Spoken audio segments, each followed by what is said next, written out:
Hi, Dr. Gardner. Stephen Marcus here, and I'm excited to share with you what I've learned throughout your course and how it's helped me so much. This course being BE5023, Assessment of ESL and Bilingual Students, taken at the American College of Education. So, your class has not only helped me understand assessments, but also it has helped me support and better empower ML students. So why does supporting ML students matter? So my school, School City of Hobart in Northwest Indiana, serves a diverse student body, and my ESL caseload includes over 62 students in grades 6 through 12. These students speak different languages such as Spanish, Arabic, Tagalog, Vietnamese, other African languages, and many more. And each one brings a unique cultural background and life story into the classroom. Many of them are navigating not only a new language, but also the academic expectations and social environments that are completely new to them. My job isn't just to teach English, it's to build confidence, affirm identity, and ensure students are equipped for success in all content areas. That's why this work matters so much to me, and this class has helped me grasp a new understanding and what I should be looking for. So third slide, why policy changes must start in school. So state and federal guidelines shape broad educational policies, but it's the day-to-day classroom practices and school level decisions that mostly directly impact student learning. When we overlook how these systems affect racially and ethnically diverse students, we risk reinforcing inequalities or inequities. One of the most valuable takeaways from this course is the fair assessment begins with rethinking what we measure and how we respond. As Lee 2019 states or points out, assessments must be aligned with the lived experiences and academic needs of English learners. Our policies must reflect this reality if we want to give every student a real shot at success.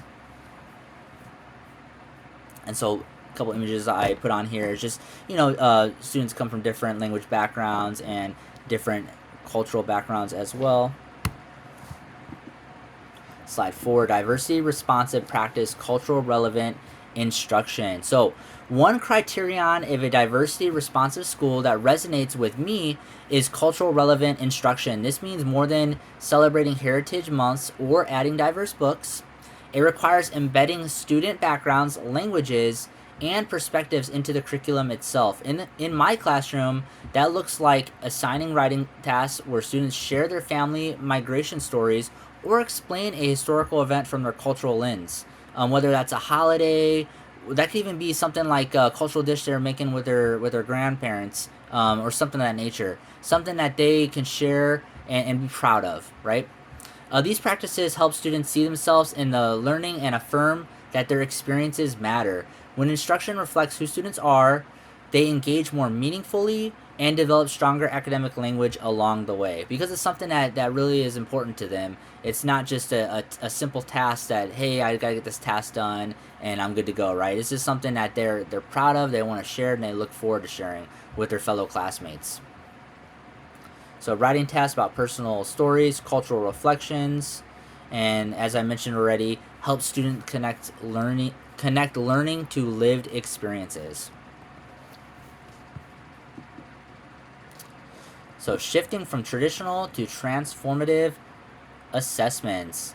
So this course challenged me to rethink how I assess student learning. I've moved away from relying solely on vocabulary quizzes, tongue twister, or short answer tests that don't capture real understanding. Instead, I focus on performance-based assessments that require students to use language to construct meaning, whether through structured academic conversations or extended writing tasks. Grappin et al. 2021 argues that language should be assessed within disciplinary practices, not in isolation.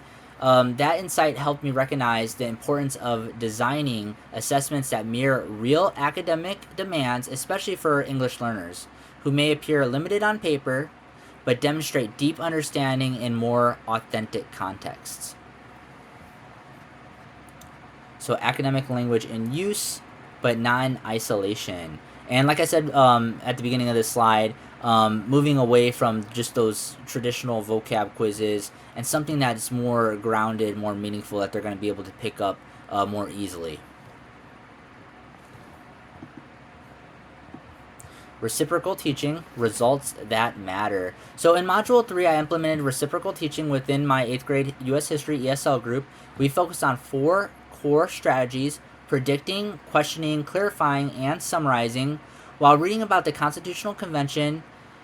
And in just 1 week, students' comprehension scores rose from 50% to 75%. More importantly, their engagement transformed. One student who rarely spoke predicted that the states would argue a lot, which led to a full discussion about small versus large state interests. Seeing students make these connections also helped them gain confidence in not only their voice, but also confirmed that this wasn't just a reading strategy. It was a powerful tool for academic access and identity building.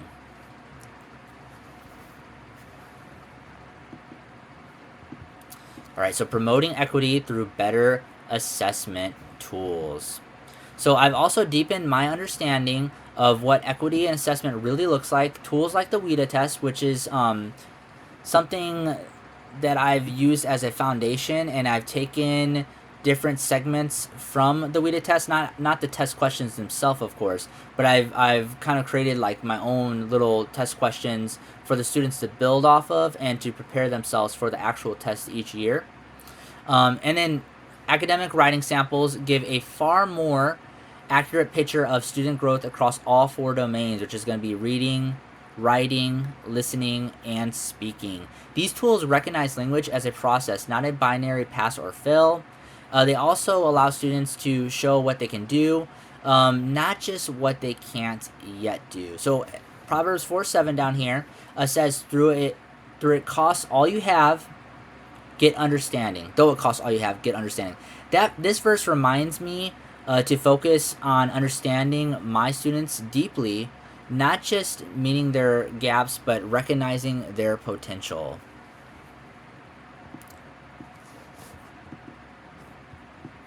Applying what I've learned, next steps. So this course has equipped me with practical strategies that I've already started implementing and will continue to build upon.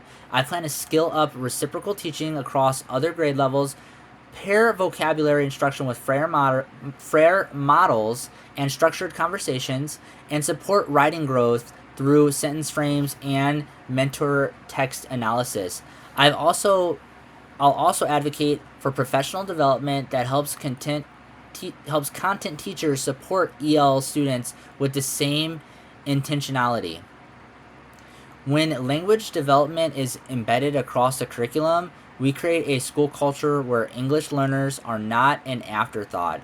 They're central to our vision of excellence. And, getting those content teachers involved is really going to progress these ML students' growth at a lot quicker, at a more quicker rate. Sorry, tongue twister, quicker rate. So final reflections. This course has changed the way I see assessment.